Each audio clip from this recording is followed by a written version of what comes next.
Hola, mi nombre es Valeria Joana Licona Salgado, soy psicóloga y formo parte del equipo de consultoría y atención psicológica integral infantil. El día de hoy vamos a hablar del tema de violencia intrafamiliar en tiempos de COVID, ya que ha sido un tema que ha ido a la alza durante este confinamiento. Y para empezar vamos a abordar el concepto de lo que es la violencia intrafamiliar. Y es cualquier tipo de abuso de poder de parte de un miembro de la familia sobre otro. Quiero resaltar que la violencia intrafamiliar no solo se ejerce de los hombres hacia las mujeres, también de mujeres hacia hombres, de los padres hacia los hijos y de los hijos hacia los padres. Y existen varios tipos de violencia y vamos a hablar de la física, la psicológica, la sexual, la económica y la patrimonial. La violencia física es cuando se atenta contra el cuerpo de otra persona, como por ejemplo los golpes, pero también existen otras manifestaciones de la violencia física, como lo son los pellizcos, los empujones, las mordidas, rasguños o apretones en ciertas partes del cuerpo. La violencia psicológica es aquella que se ejerce con la intención de causar miedo o intimidar a la víctima.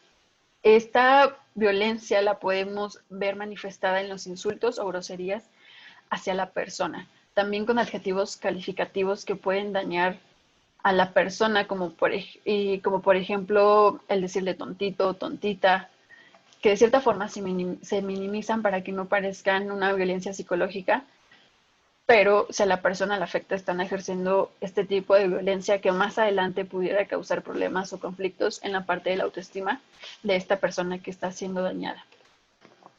La violencia sexual es aquel acto sexual en contra de la voluntad de la víctima.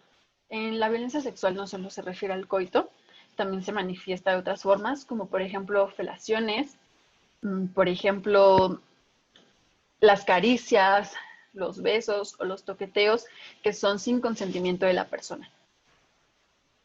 La violencia económica es cuando no se cubren las necesidades básicas de una persona, como por ejemplo no darle dinero para comida, para artículos de higiene personal, para artículos de limpieza, para la salud. Aquí hay que hacer hincapié en que no es lo mismo una persona que no tiene la posibilidad económica para solventar estas necesidades básicas, aquella persona que sí tiene estas posibilidades y a pesar de esto no, no cumple con estas necesidades básicas. Aquí sí estamos hablando de una violencia económica. La violencia patrimonial es aquella que va enfocada al bienes de las personas cuando se ejerce un daño sobre estos bienes. Por ejemplo, una mujer que tiene un terreno y la pareja lo vende sin el consentimiento de ella, está ejerciendo una violencia patrimonial. O que la pareja esconda papeles personales como actas de nacimiento, credencial de lector, CURP, entre otras cosas, que las esconda, que las roba, que las queme. Todo esto es una violencia patrimonial. Existen varias causas por las cuales se genera violencia y vamos a hablar de tres, que son las psicológicas, el abuso de bebidas alcohólicas y o drogas y el confinamiento. En las causas psicológicas nos referimos a que la persona o el individuo pudo haber pasado violencia en su infancia dentro de su núcleo familiar. Por eso al crecer va a crecer con una idea de normalizar la violencia. Y esto va a hacer que repita patrones en su familia. Si él vio que el padre le golpeaba a la madre, seguramente él también va a golpear a su esposa.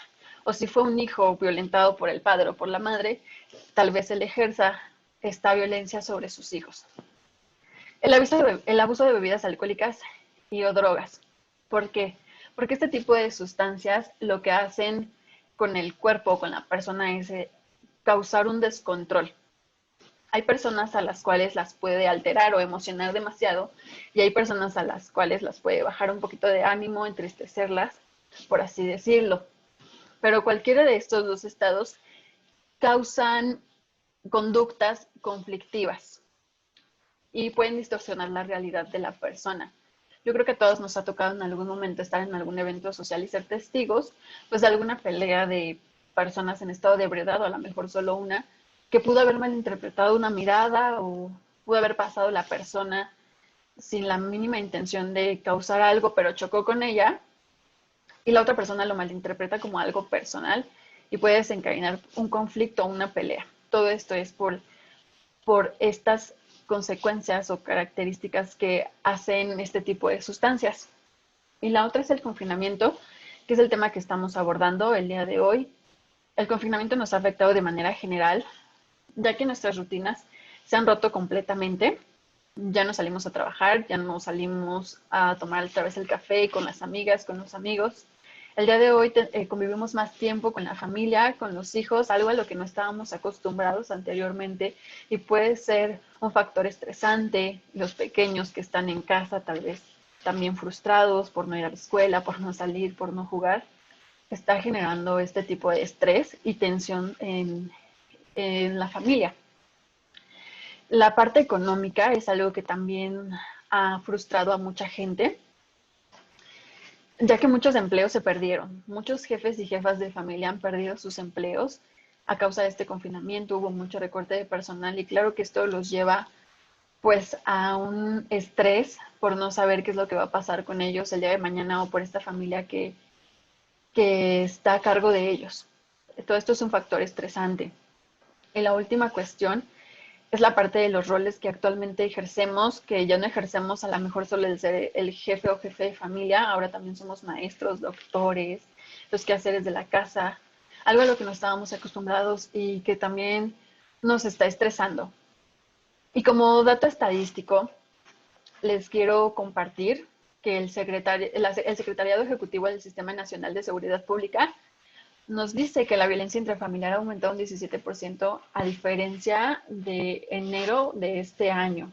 Es un dato muy considerable que está yendo a la alta.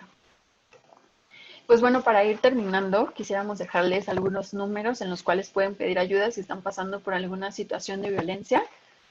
Y el primero es la llamada de emergencia al 911, que es la llamada pues más inmediata o que podríamos ver más rápido.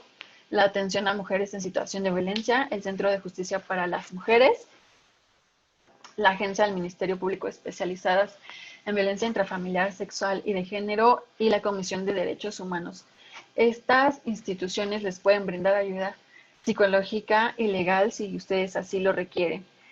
Cabe resaltar que no discrimina en género. En la agencia del Ministerio Público no discrimina género, la Comisión de Derechos tampoco. Las otras líneas son para mujeres y para niños a las cuales también pueden acudir. Y toda esta información se las vamos a dejar en la descripción de este video, de este blog. Y esperamos estar escuchando sus comentarios, sus sugerencias o cualquiera de sus dudas. Muchísimas gracias por su atención.